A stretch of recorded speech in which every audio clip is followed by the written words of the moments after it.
One of the things that I really was able to learn was not just how to relate better to the kids, but how to relate to the puppets by watching the kids.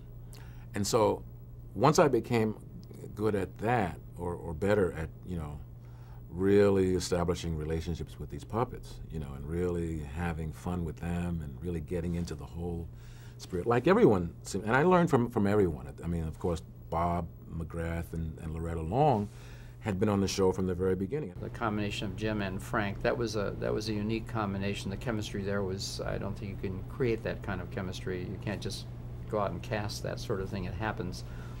And then everything sprung from that. His level of perfection, first of all, on everything, from the manipulation, which he is marvelous at, the creation of all of these things. They're looked after like the Queen of England. I mean, if there's one little hair out of place, someone's there taking care of it. They're hot glue gunning in a feather if one feather comes out of the bird, and he's constantly being pruned or preened, not pruned.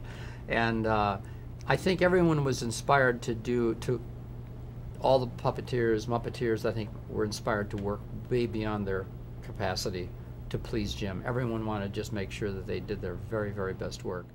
He also showed me the way he worked them, because these puppets had hands that worked. They weren't just, hello, Jerry Lewis puppets. They had hands, and how do you do hands and work it?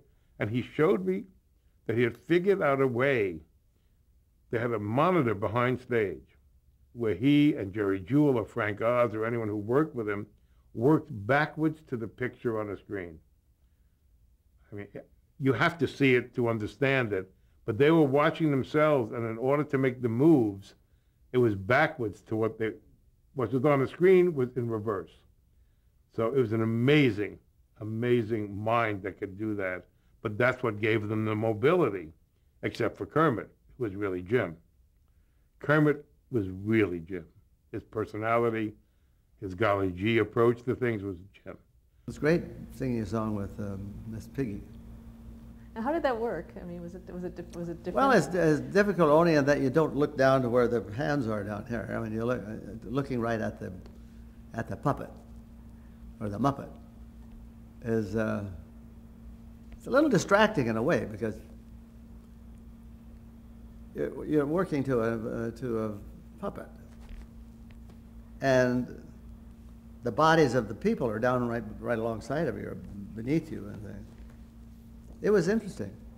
One of the real highlights for me of my career was going to London to do the Muppets, and Jim Henson spending hours.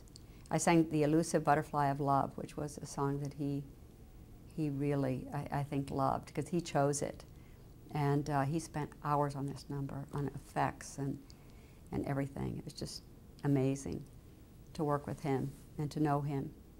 And then just to go into a recording studio and create a song with all these characters, and then to be able to perform that. Those are moments you couldn't buy. You couldn't, as a performer, you couldn't pay enough money to get to do something like that. It really is a show where you can see that those of us who are, performing it, are really enjoying what we do. But at the same time, what we're doing is something that's not frivolous at all. It's very serious.